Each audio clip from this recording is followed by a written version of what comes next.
dire, c'est vrai que dans un pays à un autre, on les écoute, justement. Justement, quand on est dans le non-verbal, ça dépend. C'est moins, la différence est moins nette d'un pays à l'autre, puisque c'est le non-verbal. C'est Oui, comme... mais c'est la place en fait du non-verbal est quand même Ah oui, prédominante. ah oui, d'accord, oui. Le Dans les non-verbal cultures. n'a pas le même Ah oui, statut. comme je disais, Ah oui, c'est d'accord. pas justement Et quelque donc chose dans les simplement pays de. nordiques, c'est plus... Après, je sais pas lesquels, mais moi j'avais effectivement du coup, ça avait fait part de cette expérience, de ressenti. J'avais vécu là en Finlande, un copain, et puis il me disait que. Les gens savent que les gens Voilà, savent qu'il y a beaucoup de choses qui n'ont pas besoin d'être dites. voilà, Ça va de soi, c'est ça va être- selbstverständlich. voilà, On n'a pas besoin de mettre les points sur les i. voilà. Et vous pensez que ça se perd un petit peu en France, ce sens du non-verbal, comparativement Bah oui, sur Si nos on voit les médias, différents c'est vrai problèmes qu'on qui voit ont eu des. lieu récemment à propos du Oui, viol, tout parce ça, que, par il m'a exemple, pas vous voyez, demandé, il n'a pas... par exemple, vous voyez, par exemple, le JT, c'est ça que j'aime pas trop le JT TF1 parce que, surtout l'ancienne journaliste Claire Chazal, elle faisait justement des sous-entendus, et ça pouvait être perçu justement pour. Et la façon de présenter, justement. Il y a aussi ce qu'on appelle le message subliminal. Voilà. Des choses qui ne sont pas dites, mais qui sont... La gestuelle, par exemple, peut être subliminale. Il y a des gestuelles qui montrent que, voilà... ou même un visage fermé. On disait, par exemple, Trump dit des trucs, mais son visage dit autre chose. Oui, c'est ça. Donc on retrouve. Alors justement, quelle est la partie du corps qui est l'interface la plus performante dans la communication, qui permet de mieux exprimer ou de mieux capter l'autre? Quelle est la partie du corps qui est la plus opérationnelle, selon vous? Après, il y a le regard par rapport au public, hein, c'est sûr, l'interlocuteur. Oui, le regard. Voilà. Donc les regards, c'est les yeux. C'est les yeux. Oui. Les yeux. Alors le regard, les yeux, ça sert à quoi les yeux? Ça sert à deux choses différentes. Capter l'intention. Qu'est-ce qui est plus important? Les yeux, le regard, ou bien le fait de regarder? Parce que le regard, c'est vous qui vous exprimez quand vous regardez. Oui. Mais quand vous regardez, c'est vous qui captez l'autre. Voilà. Donc c'est à double tranchant. Et en fonction de la personne, si elle va me voir, Qu'est-ce qui est important? Qu'on vous voit ou que vous voyez? Qu'on vous voit regarder, qu'on regarde votre regard, voilà, ou que vous regardiez que par votre regard vous regardiez l'autre? Qu'après que le regard, effectivement, soit en concordance avec le regard de la personne, c'est-à-dire que ce soit réceptif, dessus. Que voilà, on s'adresse à la personne, bon voilà, on regarde droit dans les yeux, mais qu'effectivement, c'est-à-dire qu'on va évoluer sa capacité de. Vous voyez ce que votre regard provoque chez l'autre. D'écoute, voilà. Quel effet vous lui faites? Une personne qui ne regarde pas, qui lui adresse la parole, bon, voilà,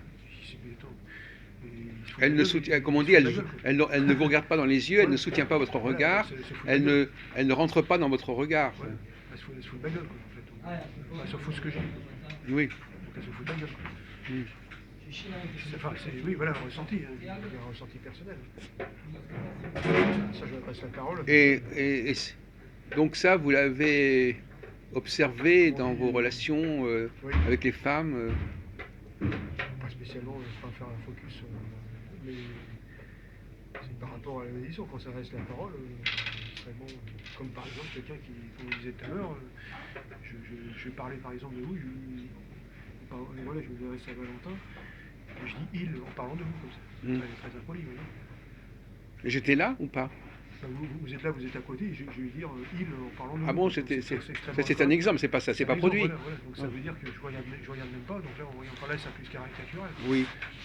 Mais est-ce que ça vous choque, vous, Valentin, qu'on parle de vous en disant tiens, ben lui par exemple, lui il fait ça. Il faudrait que chaque fois que je dise Valentin fait ça, vous croyez vraiment que c'est indispensable de. Moi je me fiche de ce monsieur.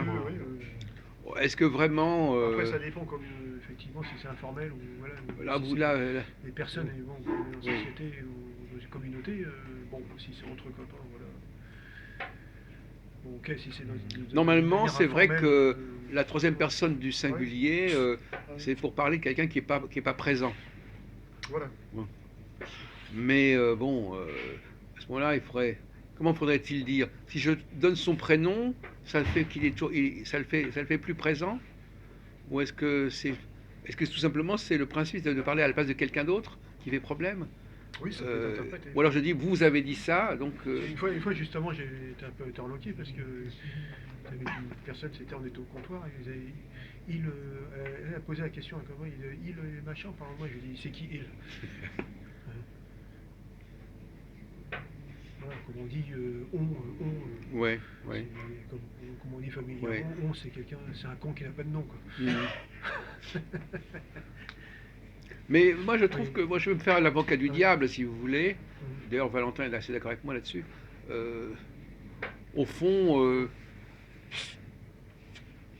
parfois il est parfois préférable de parler à la troisième personne qu'à la deuxième personne. Ouais, mais Parce après, que le quand on troisième, dit, c'est quand moi je préfère qu'on m'insulte dans mon dos ouais. plutôt que directement, voyez-vous.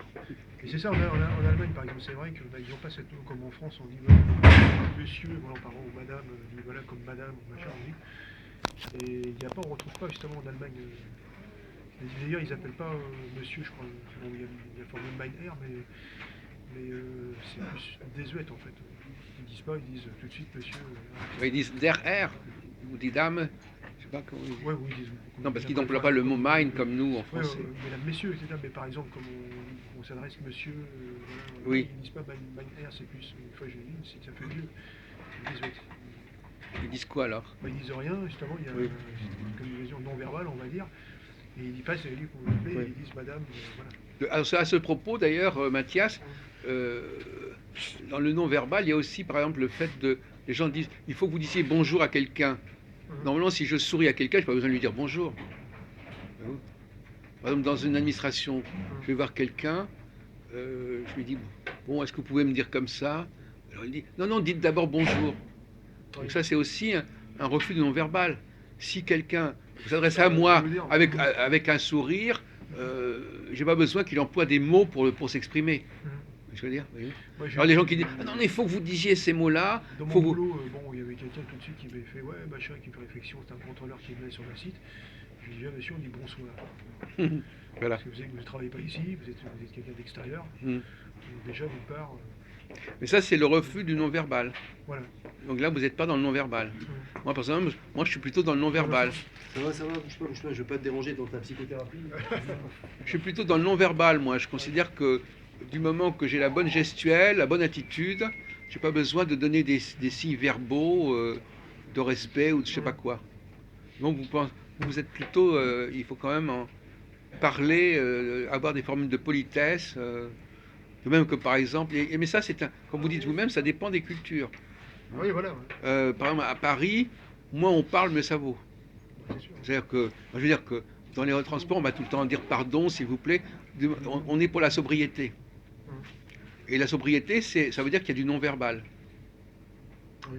On n'a pas besoin. Par exemple, je sais pas, par exemple, dans le bus, vous bousculez vaguement quelqu'un, vous n'allez pas lui dire je suis désolé, vous allez faire un petit sourire ou un petit clin d'œil. Enfin, je veux dire, il y a beaucoup de non-verbal dans la communication parisienne. Comment vas-tu? On n'a pas besoin de faire des grands commentaires ou d'employer des grandes formules. Et souvent, les étrangers, par exemple les Arabes, par exemple, ils disent voilà, vous avez bousculé quelqu'un, il faut dire pardon. Alors qu'on pourrait très bien, ça passe quoi. On sait très bien que la personne ne vous a pas agressé, vous n'avez pas besoin de grands discours. Par exemple, vous parlez avec quelqu'un, puis bon, vous parlez comme ça de manière informelle, mais tu sais, mais je parle à monsieur. Bon, soit on est voilà, agrémenté de la personne, mais bon là c'est plus dans les milieux fermés, voilà, par exemple vous adressez à une personne, et puis une personne qui.